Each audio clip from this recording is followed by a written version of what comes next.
নমস্কার বন্ধুরা, কেমন আছে সবাই? আমি জয়ন্তী। Merry Christmas. সবাইকে জানাই বড়দিনের প্রীতি ও শুভেচ্ছা ও ভালোবাসা। সবাই খুব ভালো থেকো, আনন্দে থেকো এবং খুব ভালো করে এনজয় করো বড়দিনটা।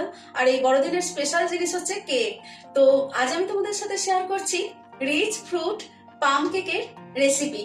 তো চলো বন্ধুরা, দেরি না করে তাড়াতাড়ি শুরু করি। এই পাম কেক বানানোর জন্য যেটা মেনলি লাগবে যেটা হচ্ছে জুস লাগবে। তো সেটা বাজার থেকে রেডিমেড যে জুস পাওয়া যায় তাতেও হতে পারে, বা আমরা ফ্রেশ জুস বাড়িতে তৈরি করে নিতেও পারি। আমি দুটো কমলা লেবু নিয়ে নিয়েছি। আজকে আমি এই কমলা লেবুর জুস বের করে পাম কেকটা বানাবো। তো প্রথমে জুসটা বের করে নিই।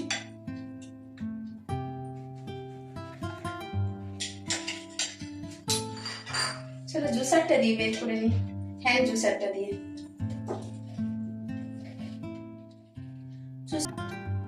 এটা মেজারিং কাপের হাফ কাপের একটু বেশি হয়েছে। তো এটা আমি একটা পাত্রে প্রথমে নিয়ে নেব।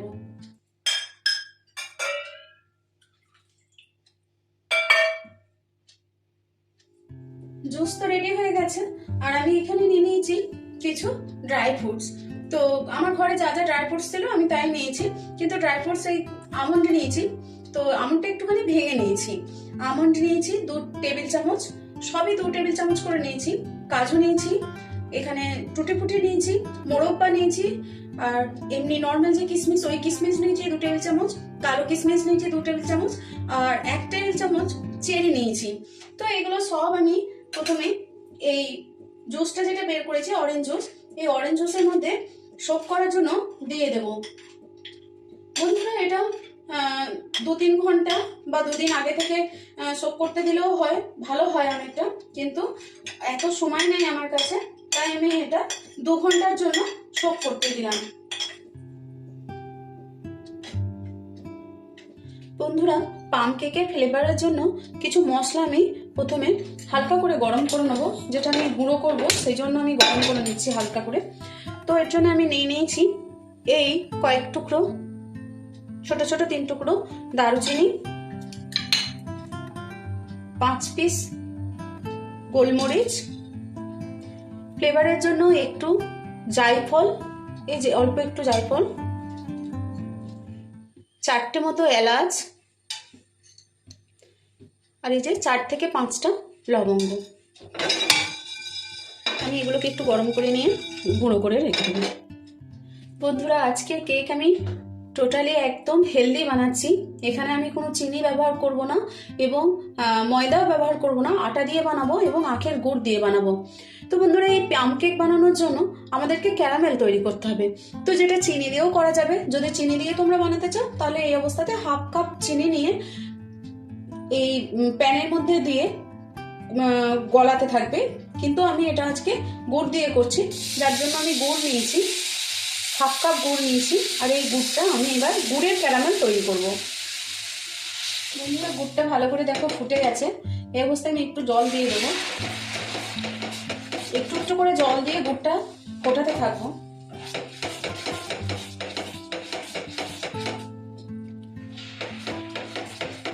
আমি এখানে 1/4 কাপ জল নিয়েছি। তো এই জলটা আমি অল্প অল্প করে দিয়ে দিয়ে ক্যারামেলটাকে তৈরি করব। আমার ক্যারামেল তৈরি হয়ে গেছে বন্ধুরা, দেখো এরকম হাত দিয়ে চিপচিপে চটচট করছে, তার মানে আমার এটা হয়ে গেছে। আমি এবার গ্যাস অফ করে দিলাম এবং এটা রুম টেম্পারেচারের জন্য ওয়েট করব। বন্ধুরা, কেক বানানোর জন্য কোনো কিছু গরম বা খুব ঠান্ডা বা খুব গরম ব্যবহার করা যাবে না। সবসময় রুম টেম্পারেচারের জিনিস যদি হয়, যা ইনগ্রিডিয়েন্টস ব্যবহার করব সেটা রুম টেম্পারেচারের হলে কেকটা অনেকটা ভালো হবে। চলো বন্ধুরা, ক্যারামেল ঠান্ডা হতে থাক, ততক্ষণ আমরা কেক বানানোর বাকি প্রিপারেশনগুলো করে নিই। তো এখানে আমি একটা কেক টিন নিয়ে নিয়েছি, যেটা আমার এই হার্ট শেপের। তো এটাকে আমি প্রথমে একটু গ্রিস করে নেব।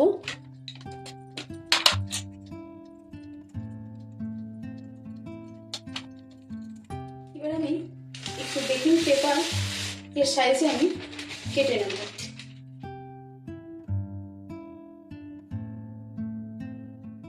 বন্ধুরা, কেকের ব্যাটার তৈরি করার আগে আমাদের বাকি সব প্রিপারেশন করে নিতে হবে। ব্যাটার তৈরি একবার হয়ে গেলে তখন খুব বেশি দেরি করা যাবে না, তাড়াতাড়ি বেক করতে দিতে হবে, যার জন্য পুরো প্রিপারেশন আমরা প্রথমে করে নেব। দেখো বন্ধুরা, রেডি করে নিয়েছি। আর এটাতে আমি বাটার পেপার লাগাবো না, এটা ডিজাইনের জন্য আছে, তো আমি এটা ডিজাইনের জন্য এখানে দিয়ে দিলাম। আমি গ্রিস করে দিয়েছি এটা। তো আমাদের রেডি হয়ে গেছে কেকটির। এবার আমরা কেক যেখানে বেক করব সেটা প্রিপারেশনটা করে নেব। তো প্রথমে আমি গ্যাসের মধ্যে একটা কড়াই চাপিয়ে দিলাম, এর মধ্যে আমি দিয়ে দেবো এই যে লবণ। এটা কালো হয়ে গেছে, বারবার বেকিং এর জন্য আমি এই নুনটা ইউজ করি বলে এটা কালো হয়ে গেছে, তো আমি এই নুনটা দিয়ে দেবো। এর মধ্যে একটা স্ট্যান্ড বসিয়ে দেবো, দিয়ে এটাকে আমি ঢেকে দেবো। এটা হিট হতে থাক, ততক্ষণ আমরা ড্রাই ইনগ্রেডিয়েন্টস গুলো রেডি করে ব্যাটারটা তৈরি করে নেব। বন্ধুরা, যেটা ক্যারামেল আমরা বানিয়েছিলাম সেটা দেখো এরকম হয়েছে। তো এটা ঠান্ডা হয়ে গেছে, এখন একদম ঠান্ডা হয়ে গেছে। তো এটাকে আমি প্রথমে একটা মিক্সিং বাউলে ট্রান্সফার করে নেব। এবার এই ক্যারামেলের মধ্যে যোগ করব 1/3 কাপ ঘি। বন্ধুরা, আমি এটা গাও ঘি দিয়েছি, বাড়ির তৈরি ঘি। তোমরা বাটার বা তেল ইউজ করতে পারো, ফ্লেভার ছাড়া তেল, মানে সাদা তেল ইউজ করতে হবে। এর সাথে দেবো 1 চা চামচ ভ্যানিলা এসেন্স, আর দেব এই যে অরেঞ্জের একটু খোলা, এই 1 চা চামচ মতন হবে, সেরকম একটু খোলাকে আমি গ্রেট করে এর সাথে মিশিয়ে দেবো। এতে ফ্লেভারটাও ভালো আসে, টেস্টটাও ভালো করে। এগুলো একটু মিশিয়ে নেবো প্রথমে।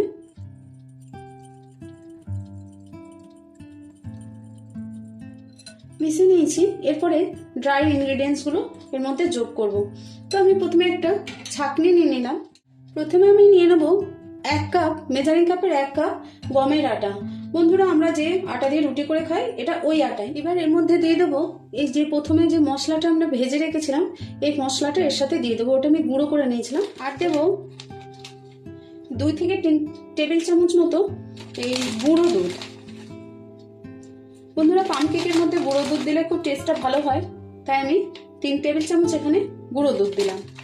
এটাকে ভালো করে আমি ছেঁকে নেব। এর সাথে আমি এই 1 পিঞ্চ মতো নুন মেশালাম। বন্ধুরা দেখো, ড্রাই ফ্রুটসগুলো আমি 2 ঘন্টা আগে ভিজিয়ে রেখেছিলাম, তো এখন অনেকটা রস যোগ করে নিয়েছে এবং কিশমিশগুলো সব মোটা মোটা হয়ে গেছে, কাজুগুলোও খুব নরম নরম হয়ে গেছে, সব ভালো করে রসটা শুষেছে। এরপরে আমি এটা এর মধ্যে যোগ করে দেব। এরপরে সব মেশাতে থাকবো। বন্ধুরা, নর্মাল কেকের থেকে এই ড্রাই ফ্রুটস যে পাম কেক, এটার ব্যাটারের থিকনেস অনেক ঘন হবে। বন্ধুরা, দোকানে এই পাম কেকের অনেক দাম, শুধু দামের জন্য নয়, তো আমরা যে পিওর জিনিস দিয়ে এটা বানাচ্ছি ঘরে, পিওর ফলের রস বা সমস্ত কিছু আমাদের পিওর, সেটা তো দোকানে এতটা হবে না।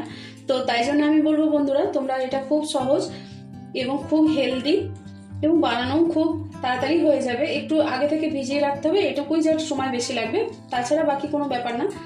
তো তোমরা বাড়িতে অবশ্যই বানিয়ে দেখো, খুব ভালো হয় খেতে।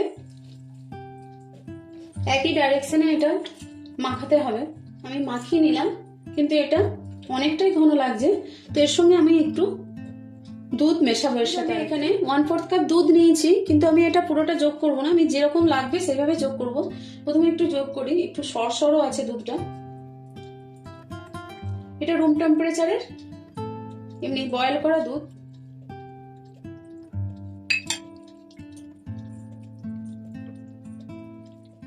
দেখো বন্ধুরা, ঠিক এই থিকনেসটা লাগবে এই ড্রাই ফ্রুটস কেক বানানোর জন্য।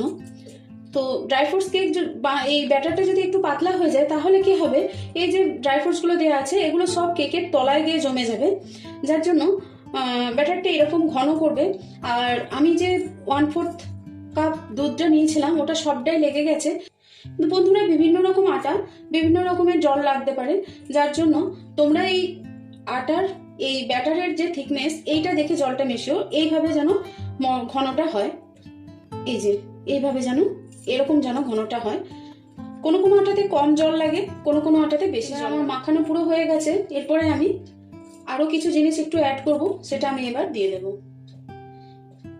এবার মেশাবো এই 1 চা চামচ বেকিং পাউডার, এটা দেব 1/4 চা চামচ বেকিং সোডা।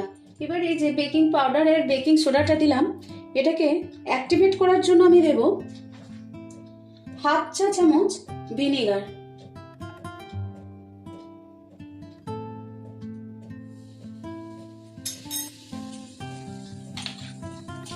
বন্ধুরা এরপর আর একদম দেরি করা যাবে না, এবার খুব ভালো করে মেশাতে হবে এটা, যেন এক জায়গায় না থেকে যায়, যার জন্য পুরো ব্যাটারটাতে যাতে এটা মেশে তার জন্য ভালো করে মেশাতে হবে এবং তাড়াতাড়ি মেশাতে হবে। কারণ baking soda, baking powder, vinegar এগুলো দেওয়ার পরে বেশিক্ষণ বাইরে রাখলে কেক ভালো হবে না, তাড়াতাড়ি বেক করতে দিতে হবে, কিন্তু তার আগে ভালো করে মিশিয়ে নিতে হবে অবশ্যই। খুব ভালো করে মিশিয়ে নিয়েছি বন্ধুরা। এরপরে কেক টিন যেটা রেডি করে রেখেছি এর মধ্যে আমি দিয়ে দেব। এবার একটু ট্যাপ ট্যাপ করে নেব। এরপরে যে ড্রাই ফ্রুটস গুলো আমি কেকের ব্যাটারের সাথে দিয়েছি ওইগুলো একটু ডেকোরেশনের জন্য আমি একটু এর ওপরে দিয়ে দেবো। ওপর থেকেও সাজিয়ে দিয়েছি বন্ধুরা, কিন্তু এই ড্রাই ফ্রুটস গুলো আমি এখন আর কাটিনি বা টুকরো করিনি, এই পুরো গোটা গোটা এটার মধ্যে দিয়ে দিয়েছি।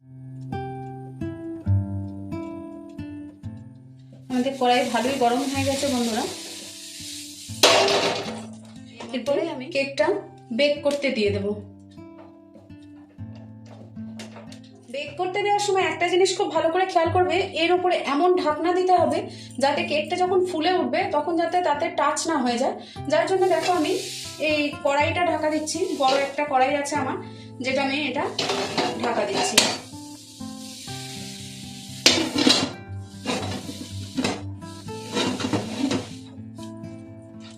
এটা একদম ছোট ওভেনে দিয়েছি আমি, এবং লো ফ্লেমে, সব থেকে যে লো ফ্লেম সেই লো ফ্লেমে 45 থেকে 1 ঘন্টার মতো এটা বেক হতে টাইম লাগবে।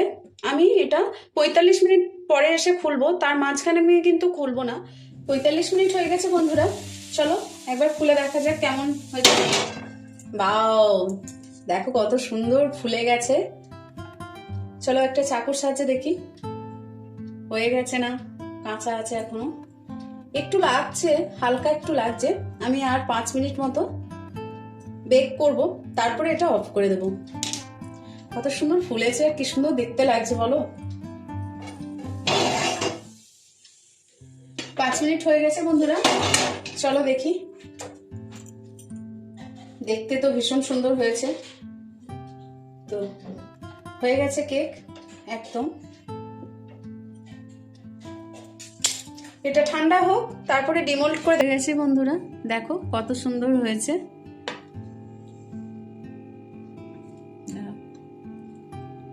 ভীষণ সফট হয়েছে। এই দেখো বন্ধুরা, একদম স্পঞ্জি সফট। তো দেখো বন্ধুরা, খাবার জন্য একদম রেডি হয়ে গেছে হেলদি, টেস্টি, সফটি এবং স্পঞ্জি ড্রাই ফ্রুটসে ভরপুর কেক। তো ভিডিওটা শেষ পর্যন্ত দেখার জন্য অনেক অনেক ধন্যবাদ। তোমরাও একদিন বাড়িতে বানিয়ে ফেলো, খুব খেতে ভালো হবে এবং খুব স্বাস্থ্যকর। এটা তোমাদেরকে এবার কেটে দেখিয়ে দিচ্ছি ভিতরে কত সুন্দর হয়েছে, স্পঞ্জি এবং সফটি।